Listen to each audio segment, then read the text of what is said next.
किसी ने बड़े कमाल की बात कही है कि कभी खुशियाँ आए जिंदगी में तो खा लेना मिठाई समझकर, और कभी गम आए जिंदगी में तो चख लेना दवाई समझकर।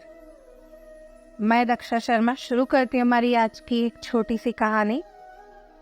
एक बार एक सुपरवाइजर जो बिल्डिंग कंस्ट्रक्शन के काम में लगा हुआ था, एक दिन उसके पास उसके एक दोस्त का कॉल आता है। वो दोस्त उससे मिलना चाहता है, पर क्योंकि वो सुपरवाइज़र उस वक्त जॉब पर था, वो उससे मिल नहीं सकता था। तो उसने अपने दोस्त को वही उस बिल्डिंग में 8वें माले पर बुलाया उससे मिलने के लिए। उसका दोस्त आता है, वो दोनों की मुलाकात होती है और बातों ही बातों में एक टॉपिक सामने आता है जिसमें सुपरवाइज़र का दोस्त उससे कहता है कि आजकल भी वो ज़माना आ गया है जब लोग खुशी में भी ऊपर वाले को याद करते हैं। गम में तो लोग याद करते ही हैं, पर आज वो युग भी आ चुका है जब ऊपर वाले को हर कोई खुशी में भी याद करना चाहता है। तभी सुपरवाइज़र उस बात पे उससे समर्थ ना होके उससे कहता है कि नहीं, ऐसा नहीं है। दुख में ही इंसान ऊपर वाले को याद करता है, वो खुशी में कभी उसे शामिल करने की कोशिश नहीं करता।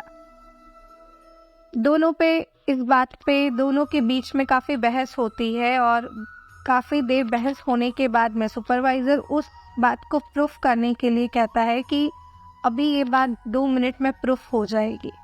वो कुछ ऐसा करता है। वो जिस 8वें माले पे खड़े थे, जिस बिल्डिंग के 8वें माले पे वो सुपरवाइज़र और उसका दोस्त खड़ा था, वहाँ नीचे ही कुछ मज़दूर काम कर रहे थे। तभी वो सुपरवाइज़र अपनी जेब में से एक 10 रुपए की नोट निकालता है और उस नोट को नीचे फेंकता है। जैसे ही वो नोट नीचे गिरती है, मज़दूर उस नोट को देखता है और चुपके से उसे उठा लेता है और अपनी जेब में रख लेता है। कुछ देर बाद वापस सुपरवाइज़र अपने पास से 100 रुपए की नोट निकालता है और उसे नीचे फेंकता है। वो मज़दूर तुरंत उस 100 रुपए की नोट को उठाता है और अपनी जेब में रख लेता है और कुछ देर के लिए वहाँ से चला जाता है कि किसी को उस पर शक ना हो। वो थैंक यू बोलने का ट्राई भी नहीं करता है, ना ही वो ऊपर देखने की कोशिश करता है कि आखिर ये नोट कहाँ से आई। तीसरी बात, अब वो सुपरवाइज़र जब वो मज़दूर वापस वहाँ आता है कुछ देर बाद, तो 500 रुपए की नोट गिराता है नीचे और 500 रुपए की नोट देख के इस बार तो वो मज़दूर खुश हो जाता है जैसे उसकी लॉटरी लग गई हो, और तुरंत वो नोट लेके वो वहाँ से कुछ देर के लिए चला जाता है क्योंकि लोगों को उस पर शक ना हो। कुछ देर बाद जब वो मज़दूर वहाँ वापस लौटता है, तब वो सुपरवाइज़र उसके दोस्त से कहता है कि जब उस मज़दूर को खुशी मिली, उसने एक भी बार ऊपर पलट कर नहीं देखा, ऊपर देखने की कोशिश भी नहीं की कि ये खुशियाँ उसे मिल कहाँ से रही है। लेकिन इस बार तुम देखना, इस बार वो ज़रूर पक्के से ऊपर देखेगा। इस बार वो सुपरवाइज़र अपने पास में रखा हुआ एक पत्थर का टुकड़ा वहाँ से नीचे फेंकता है, जो तुरंत आकर उस मज़दूर के कंधे पर लगता है। जैसे ही वो पत्थर उस मज़दूर के कंधे पर लगता है, मज़दूर तुरंत ऊपर देखकर चिल्लाता है कि कौन है वहाँ पर। ये कहानी सिर्फ उस सुपरवाइज़र और मज़दूर की नहीं है।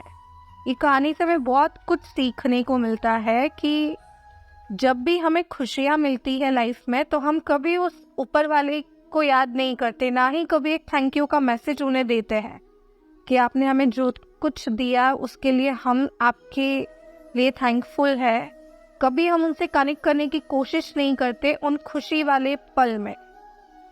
पर जैसे ही आप पर एक छोटा सा भी दुख आ जाता है, तो आप तुरंत उनके सामने हाथ जोड़कर खड़े हो जाते हैं और कहते हैं कि आप सब संभाल लेना।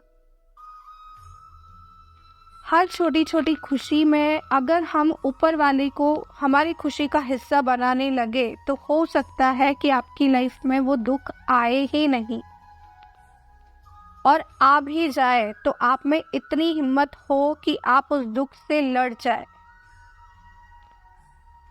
इस छोटी सी कहानी से यही कहना चाहती हूँ कि अपनी लाइफ की छोटी छोटी खुशियों में ऊपर वाले के साथ हमेशा जुड़े रहिए, उन्हें हमेशा उनके साथ एक कनेक्शन बना के रखिए, और वो कनेक्शन आपका इतना स्ट्रांग हो जाएगा कि आप इजीली लाइफ में कोई भी छोटा दुख हो या बड़ा दुख हो, आप बहुत अच्छे से उसको फेस कर सकते हैं और अपनी लाइफ में आगे बढ़ सकते हैं। आज के लिए इतना ही। आपको ये कहानी कैसी लगी कमेंट करके ज़रूर बताइएगा। Please like share subscribe my channel. जल्द ही आप सभी के साथ मिलूंगी अपनी एक नई कहानी के साथ। तब तक के लिए शुक्रिया।